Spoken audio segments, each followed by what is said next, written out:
La ley de la vida, de Jack London. El viejo Coscots escuchaba ávidamente, aunque no veía desde hacía mucho tiempo. Aún tenía el oído muy fino, y el más ligero rumor penetraba hasta la inteligencia, despierta todavía, que se alojaba tras su arrugada frente, pese a que ya no la aplicara a las cosas del mundo. Ah, aquella era Sitcom Tosha, que estaba riñendo con voz aguda a los perros mientras les ponía las correas entre puñetazos y puntapiés. Sinkum Tokhad era la hija de su hija. En aquel momento estaba demasiado atareada para pensar en su achacoso abuelo, aquel viejo sentado en la nieve, solitario y desválido. Había que levantar el campamento. El largo camino los esperaba y el breve día moría rápidamente. Ella escuchaba la llamada de la vida y la voz del deber, y no oía la de la muerte, pero él tenía ya a la muerte muy cerca. Este pensamiento despertó un pánico momentáneo en el anciano. Su mano paralizada vagó temblorosa sobre el pequeño montón de leña seca que había a su lado. Tranquilizado al comprobar que seguía allí, ocultó de nuevo la mano en el refugio que le ofrecían sus raídas pieles y otra vez aguzó el oído. El tétrico crujido de las pieles medio heladas le dijo que habían recogido ya la tienda de piel de alce del jefe y que entonces la estaban doblando y apretando para colocarla en los trineos. El jefe era su hijo, joven membrudo, fuerte y gran cazador. Las mujeres recogían activamente las cosas del campamento, pero el jefe las reprendió a grandes voces por su lentitud. El viejo Coscots prestó atento oído. Era la última vez que oiría aquella voz. La que se recogía ahora era la tienda de Hewott. Luego se desmontó la de Tusken. 7, 8, 9. Solo debía de quedar en pie la del chamán. Al fin, también la recogieron. Oyó gruñir al chamán mientras la colocaba en su trineo. Un niño lloriqueaba y una mujer lo arrulló con voz tierna y gutural. Era el pequeño Cot-Ted, una criatura insoportable y enfermiza. Sin duda, moriría pronto, y entonces se encenderían una hoguera para abrir un agujero en la tundra helada y amontonarían piedras sobre la tumba para evitar que los carcayús desenterrasen el pequeño cadáver. Pero, ¿qué importaban? Al fin y al cabo, unos cuantos años de vida más, algunos con el estómago lleno y otros tantos con el estómago vacío. Y al final esperaba la muerte, más hambrienta que todos. ¿Qué ruido era aquel? Ah, sí. Los hombres ataban los trineos y aseguraban fuertemente las correas. Escuchó, pues sabía que nunca más volvería a oír aquellos ruidos. Los látigos restallaron y se abatieron sobre los lomos de los perros. ¡Cómo gemían! ¡Cómo aborrecían aquellas bestias el trabajo y la pista! Allá iban, trineo tras trineo, se fueron alejando con rumor casi imperceptible, se habían ido, se habían apartado de su vida, y él se enfrentó solo con la amargura de su última hora. Pero no, la nieve crujió bajo un mocasín. Un hombre se detuvo a su lado, una mano se apoyó suavemente en su cabeza. Agradeció a su hijo este gesto. Se acordó de otros viejos cuyos hijos no se habían despedido de ellos cuando la tribu se fue. Pero su hijo no era así. Sus pensamientos volaron hacia el pasado, pero la voz del joven lo hizo volver a la realidad. ¿Estás bien?, le preguntó, y el viejo repuso, Estoy bien. ¿Tienes leña a tu lado?, dijo el joven, y el fuego arde alegremente. La mañana es gris y el frío ha cesado. La nieve no tardará en llegar. Ya nieva. Sí, ya nieva. Los hombres de la tribu tienen prisa. Llevan pesados fardos y tienen el vientre liso por la falta de comida. El camino es largo y viajan con rapidez. Me voy. ¿Te parece bien? Sí. Soy como una hoja del último invierno, apenas sujeta a la rama. Al primer soplo me desprenderé. Mi voz es ya como la de una vieja. Mis ojos ya no ven el camino abierto a mis pies, y mis pies son pesados. Estoy cansado, me parece bien. Inclinó sin tristeza la frente, y así permaneció hasta que hubo cesado el rumor de los pasos al aplastar la nieve, y comprendió que su hijo ya no lo oiría si lo llamase. Entonces se apresuró a acercar la mano a la leña. Solo ella se interponía entre él y la eternidad que iba a engullirlo. Lo último que la vida le ofrecía era un manojo de ramitas secas. Una a una iría alimentando el fuego, e igualmente, paso a paso, con sigilo, la muerte se acercaría a él. Y cuando la última ramita hubiese desprendido su calor, la intensidad de la helada aumentaría. Primero sucumbirían sus pies, después sus manos, y el entumecimiento ascendería lentamente por sus extremidades y se extendería por todo su cuerpo. Entonces inclinaría la cabeza sobre las rodillas y descansaría. Era muy sencillo. Todos los hombres tenían que morir. No se quejaba. Así era la vida y aquello le parecía justo.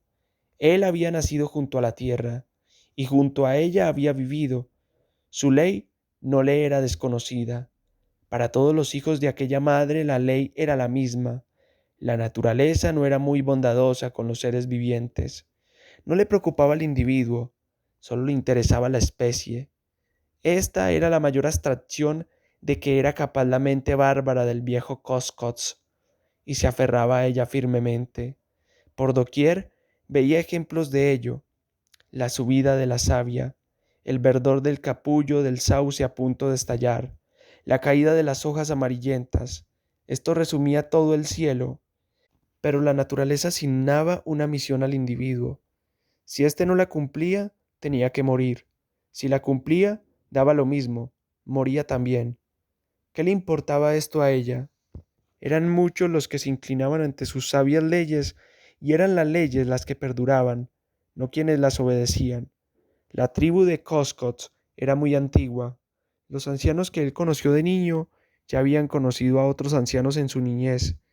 Esto demostraba que la tribu tenía vida propia, que subsistía porque todos sus miembros acataban las leyes de la naturaleza desde el pasado más remoto.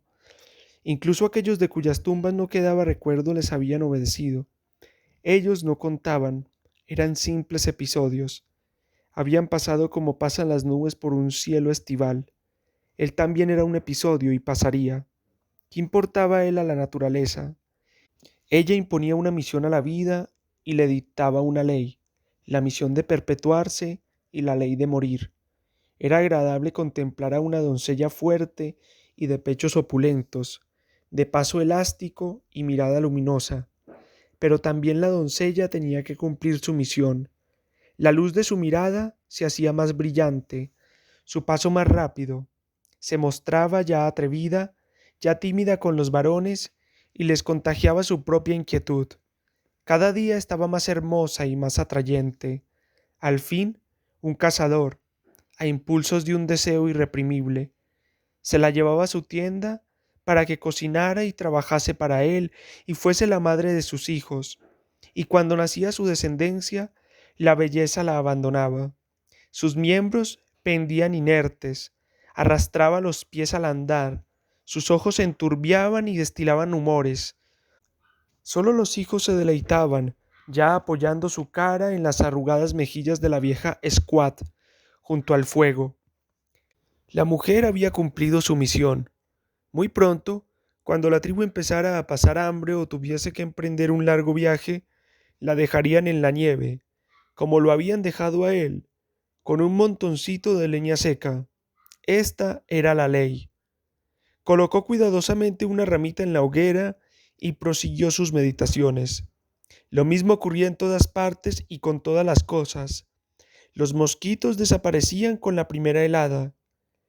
La pequeña ardilla de los árboles se ocultaba para morir. Cuando el conejo envejecía, perdía la agilidad y ya no podía huir de sus enemigos. Incluso el gran oso se convertía en un ser desmañado, ciego y gruñón, para terminar cayendo ante una chillona jauría de perros de trineo. Se acordó de cómo él también había abandonado un invierno a su propio padre en uno de los afluentes superiores del Klondike.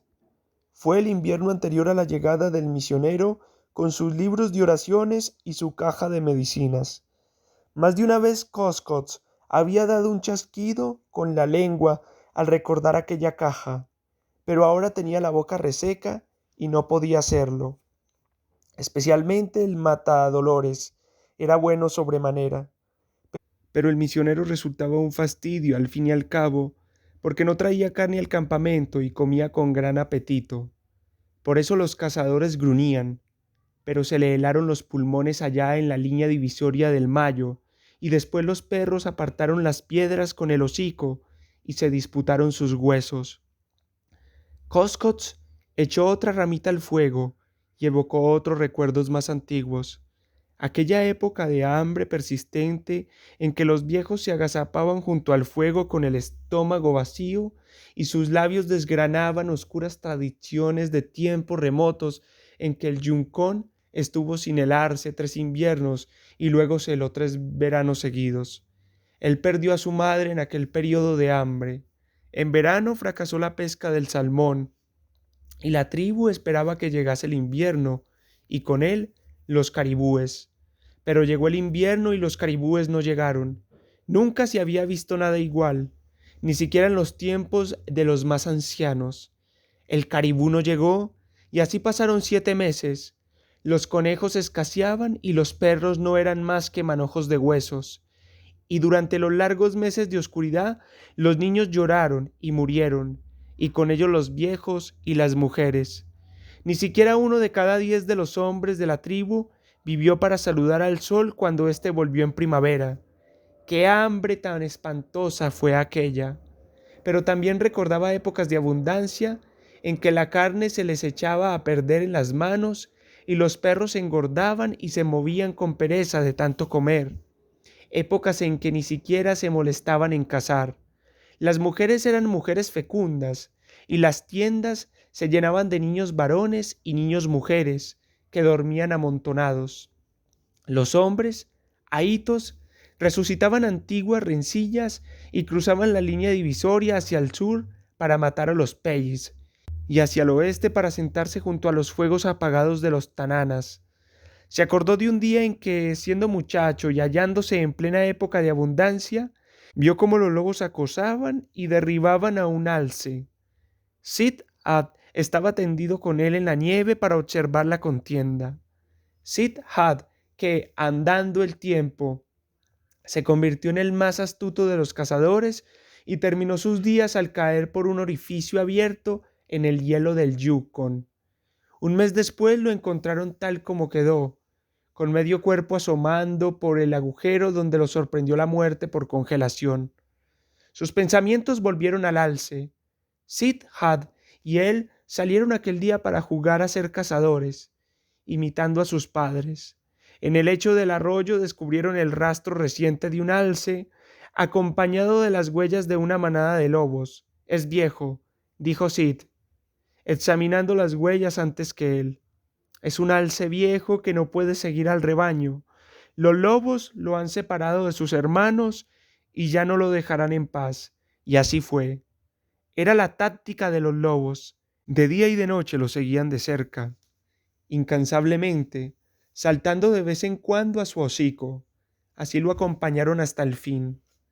Cómo se despertó en Sihad y en él la pasión de la sangre. Valdría la pena presenciar la muerte del alce. Con pie ligero siguieron el rastro, incluso él, Coscos, que no había aprendido aún a seguir rastros, hubiera podido seguir aquel fácilmente, tan visible era.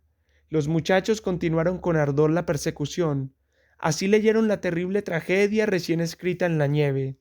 Llegaron al punto en que el alce se había detenido.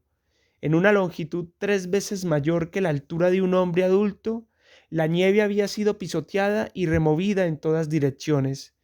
En el centro se veían las profundas huellas de las anchas pezuñas del alce y a su alrededor, por doquier, las huellas más pequeñas de los lobos.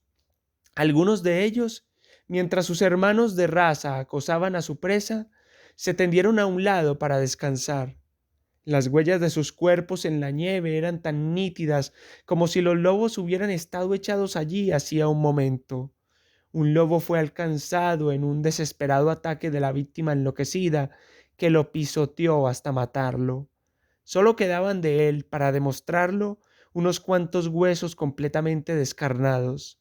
De nuevo dejaron de alzar rítmicamente las raquetas para detenerse por segunda vez en el punto donde el gran rumiante había hecho una nueva parada para luchar con la fuerza que da la desesperación.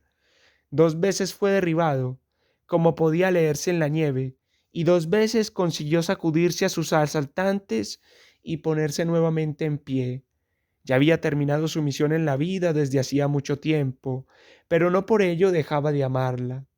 Sihad dijo que era extraño que un alce se levantase después de haber sido abatido, pero aquel lo había hecho, evidentemente. El chamán vería signos y presagios en esto cuando se lo refiriesen. Llegaron a otro punto donde el alce había conseguido escalar la orilla y alcanzar el bosque, pero sus enemigos lo atacaron por detrás y él retrocedió y cayó sobre ellos, aplastando a dos y hundiéndolos profundamente en la nieve. No había duda de que no tardaría en sucumbir, pues los lobos ni siquiera tocaron a sus hermanos caídos. Los rastreadores pasaron presurosos por otros 2 lugares donde el alce también se había detenido brevemente. El sendero aparecía teñido de sangre, y las grandes zancadas de la enorme bestia eran ahora cortas y vacilantes. Entonces oyeron los primeros rumores de la batalla, no el estruendoso coro de la cacería, sino los breves y secos ladridos indicadores del cuerpo a cuerpo y de los dientes que se hincaban en la carne. Sihad avanzó contra el viento, con el vientre pegado a la nieve, y a su lado se deslizó él, Coscots, que en los años venideros sería el jefe de la tribu. Ambos apartaron las ramas bajas de un abeto joven y atisbaron. Solo vieron el final. Esta imagen, como todas las impresiones de su juventud, se mantenía viva en el cerebro del anciano, cuyos ojos ya turbios vieron de nuevo la escena como si se estuviera desarrollando en aquel momento y no en una época remota. Coscos se asombró de que este recuerdo imperase en su mente, pues más tarde, cuando fue jefe de la tribu y su voz era la primera en el consejo, había llevado a cabo grandes hazañas y su nombre llegó a ser una maldición en boca de los Pellis. Eso sin hablar de aquel forastero blanco al que mató con su cuchillo en una lucha cuerpo a cuerpo. Siguió evocando los días de su juventud hasta que el fuego empezó a extinguirse y el frío lo mordió cruelmente. Tuvo que reanimarlo con 2 ramitas y calculó lo que le quedaba de vida por las ramitas restantes. Si Sitkum se hubiera acordado de su abuelo, si le hubiese dejado una brazada de leña mayor, habría vivido más horas. A la muchacha le habría sido fácil dejarle más leña, pero Sincut había sido siempre una criatura descuidada, que no se preocupaba de sus antepasados, desde que el castor, hijo de Sihad, puso los ojos en ella. Pero ¿qué importaban ya estas cosas? ¿No había hecho él lo mismo en su atolondrada juventud? Aguzó el oído en el silencio de la tundra y así permaneció unos momentos. A lo mejor su hijo se enternecía y volvía con los perros para llevarse a su anciano padre con la tribu a los pastos donde abundaban los rollizos caribúes. Al aguzar el oído, su activo cerebro dejó momentáneamente de pensar. Todo estaba inmóvil. Su respiración era lo único que interrumpía el gran silencio. Pero, ¿qué era aquello? Un escalofrío recorrió su espina dorsal. Un largo y quejumbroso aullido que le era familiar había rasgado el silencio y procedía de muy cerca. Se alzó de nuevo ante su turbia mirada la visión del alce, del viejo alce de flancos desgarrados y cubiertos de sangre, con la melena revuelta y acometiendo hasta el último instante con sus grandes y ramificados cuernos. Vio pasar raudamente las formas grises, de llameantes ojos, lenguas colgantes y colmillos desnudos, y vio, en fin, cómo se cerraba el círculo implacable hasta convertirse en un punto oscuro sobre la nieve pisoteada. Un frío hocico rozó su mejilla, y a su contacto el alma del anciano saltó de nuevo al presente. Su mano se introdujo en el fuego y extrajo de él una rama encendida. Dominado instantáneamente por su temor ancestral al hombre, el animal se retiró, lanzando a sus hermanos una larga llamada. Estos respondieron ávidamente, y pronto se vio el viejo encerrado en un círculo de siluetas grises y mandíbulas babeantes. Blandió como loco la tea, y los bufidos se convirtieron en gruñidos. Pero las jadeantes fieras no se marchaban. De pronto, uno de los lobos avanzó arrastrándose, y al punto le siguió otro, y otro después, y ninguno retrocedía. ¿Por qué me aferro a la vida?, se preguntó, y arrojó el tizón a la nieve. La ardiente rama se apagó con crepitante chisporroteo. Los lobos lanzaron gruñidos de inquietud, pero el círculo no se deshizo. Coscos volvió a ver el final de la lucha del viejo alce y desfallecido inclinó la cabeza sobre las rodillas. ¿Qué importaba la muerte? Había que acatar la ley de la vida.